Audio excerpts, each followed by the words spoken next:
First, let's talk about vibrations.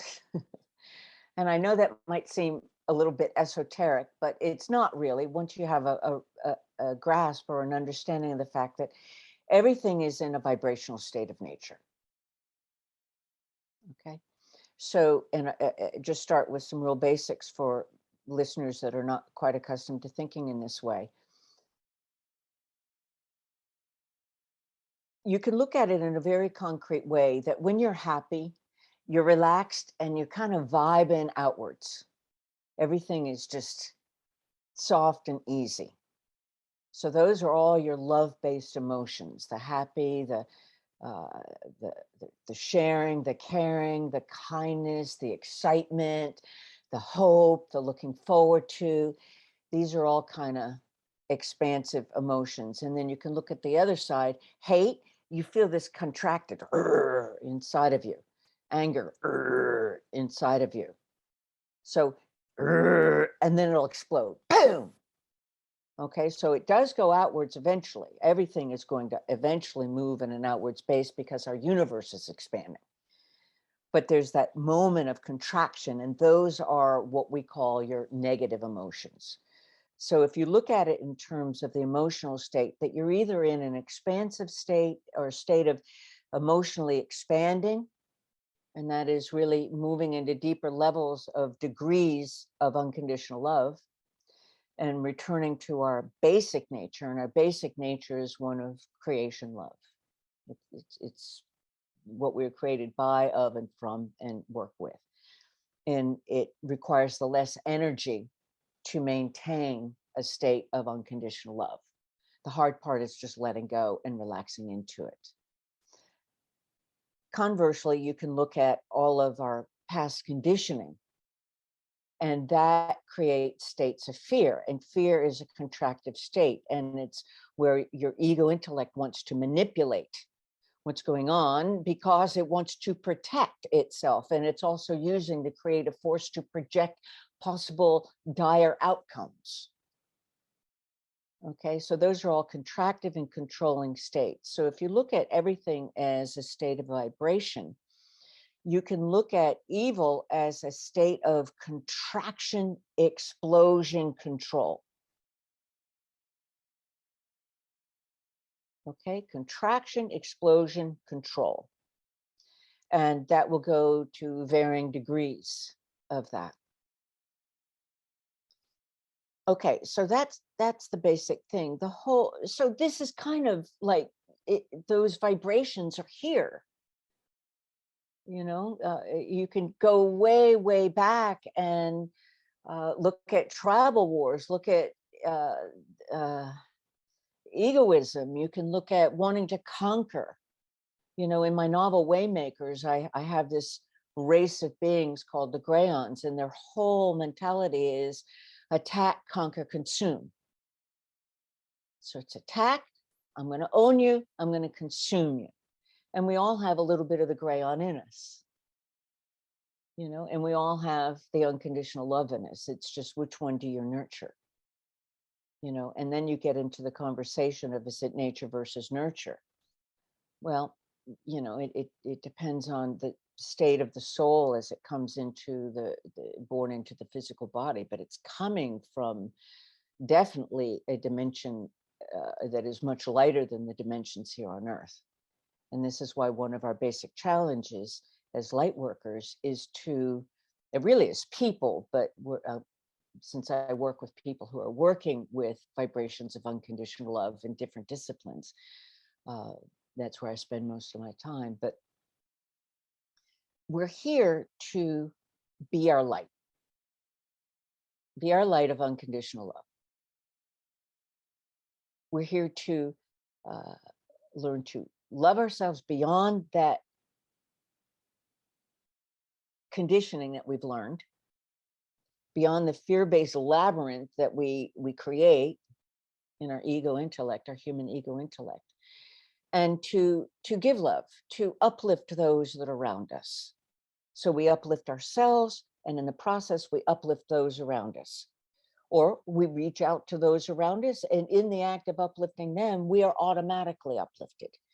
And so this is the one thing that we all have in common in this big playground called the human experience, or this big school ground called the human experience. Okay, so expansive contraction, and I think I've made this kind of in practical terms so that we've got a good groundwork to work off of. Sin in the original Sanskrit word is to miss the bullseye.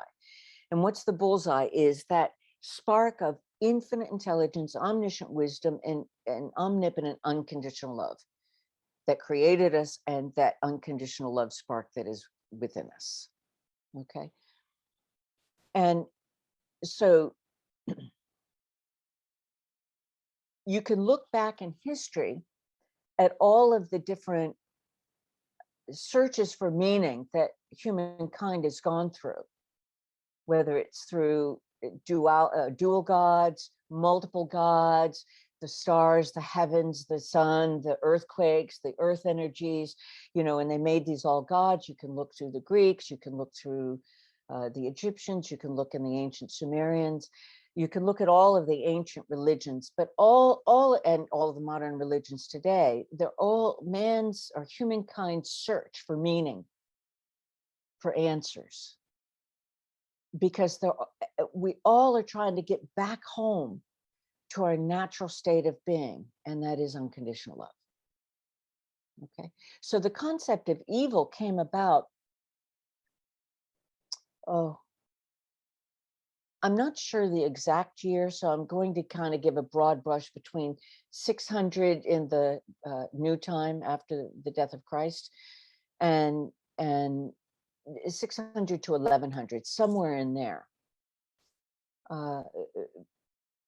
That started to come about. This contractive, expansive had been talked about in other ways, but this whole concept of evil, and you know, whether you are subscribed to the Christian faith or not, we in the Western world, we do live under the influences of that. It was involved in the political machinations all throughout history, from 0 to 2021. It's been present in this whole concept of good is above, bad is below. We got to all scrabble in between. You know, it's in our business module, it's in our cultural module, it's in our social modules. So I don't want to get too high up. Some people have that mentality. I don't want to get too high up because people could nip at me, but I definitely don't want to be down there. You know, and so this is where we get this power game of you push other people down to lift you up. So as long as there's people below you, you're not quite there in hell yet. You haven't hit the bottom yet. You know, or there's those that don't want to be at the top because then they've got that pre-prejudice and that if you're at the really top, then you're this, that, and all of the name calling that goes on. These are all power games that come from that module of the hamburger universe. And that's where good is above, bad is below, and you got to scrabble in between to find where your comfort zone, where you can stay safe. And that's the fear-based paradigm of I want to stay safe. And if I'm safe, maybe I can be happy. Okay, so the whole concept of the devil started to be introduced because it was a way to keep people in the fold. Okay. You can look at the myths of Lucifer, which are the fallen angels. Then you can go even further back and can look at, well, who were these fallen angels? And then if you want to go as far back as the Anunnaki, and then you can go back into those legends, or some people take them as fact. So I'm going to speak in that gray in between, but whether it was fact or not fact, it's part of the collective consciousness that we have been building on. You know, so this is why you have to look at the rise and fall, or the expansion contraction. So the ages of enlightenment are expansions, the ages of darkness are contraction. So you can look at this in your own life, times of expansion, times of contraction. And even in those times of contraction, you want the expansion to be larger, larger, larger. Okay.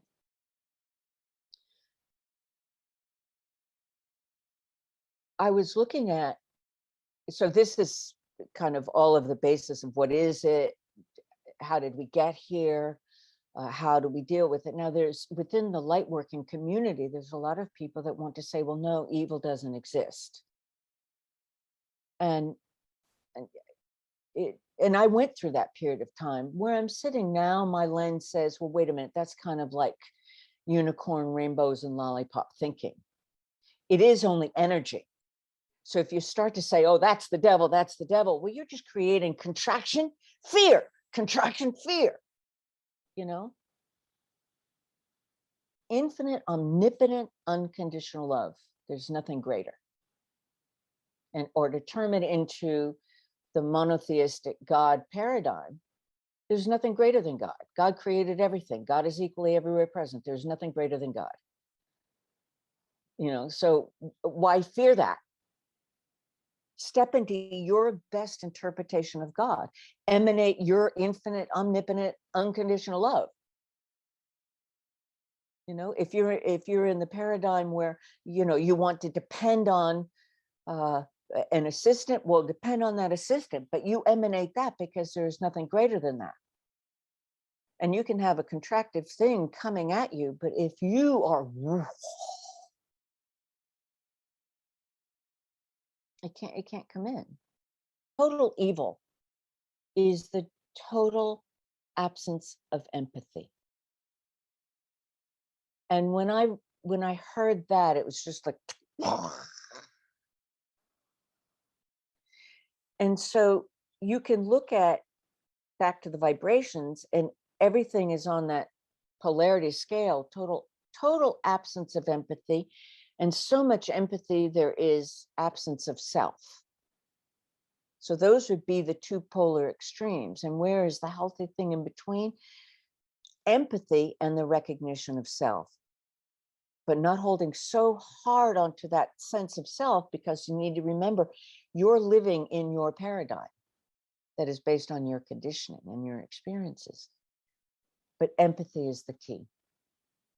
So if we work off that module, that evil, contractive, is the absence of empathy, then I think we've got a good tool as individuals to say or recognize, I've got it all within me, part of the human makeup. I've got both the good and the bad, the expansive, the contracted, and I've got the free choice at any given point to step outside of my conditioning and discover the other person's story. Discover who is that other person and step outside of the power games. I don't have to agree with the person, but at least if I understand their story, I have empathy. And in hearing their story, it can either reinforce what I feel and sense and the paradigm that I want to live in, but I'll have a deeper recognition, if nothing else, of the paradigm that I'm living in and how it combines with that person's paradigm. Because we are in this together. And you could take two people, you could take two twins. So they grew in the same family, the same socioeconomic status, the same religious or non-religious upbringing, the same everything else, but they are not 100% the same. You know? So that's one thing of how do we step outside of it, is recognize where am I missing the empathy? Where am I doing that? I don't have to sell myself. I don't have to take off a piece of myself, but I can open myself expansious to listen to the other person's story, to try to understand, walk a little bit in their shoes. I don't have to wear their shoes all the time, but just walk a little bit in their shoes. And there's one other layer to this. And this came out, I was listening to Alan Alda's podcast. I'm not a real big podcast listener, but I did subscribe to it, and I was listening last night. And it was a term came out of implicit bias. And based on our social conditioning, we have an implicit bias. And the thing about implicit bias is that we don't know we have it. we don't know we have it until we do a stop, look, let love moment, where we stop what we're doing, we look at what we're doing, we let go of our implicit bias to open up to expansive vibrations of unconditional love and understand what the other person's talking to. We see the world through our lens. Okay, so empathy is trying to see the world through the other person's lens, but also having the courage to recognize that I'm looking through this lens. So as a light worker, you take your old hurts, you let them go, you let love flow, you reframe them, you let unconditional love transform them into illumination, self-awareness. Once you do that, you're no longer, you've taken some of the threads of your paradigm and you've created a larger tapestry, a larger tapestry, a larger tapestry. The more you let go and open up your mind and heart, the deeper you go into the vibrations of the unconditional love of who you really are, the more you can relax into your light and emanate your light. But it's important to recognize that we all operate under implicit bias. It's selective perception. We see what we want to see. We see what we're able to see. And so I think if we take the stigma off of evil, because, oh, I'm not evil, I'm not evil. No, no, no. Look at that idiot. Well, maybe it's not the degree to the ones that were in the Nuremberg trial or a serial killer or a sociopath, but recognize with love where you've got threads of it.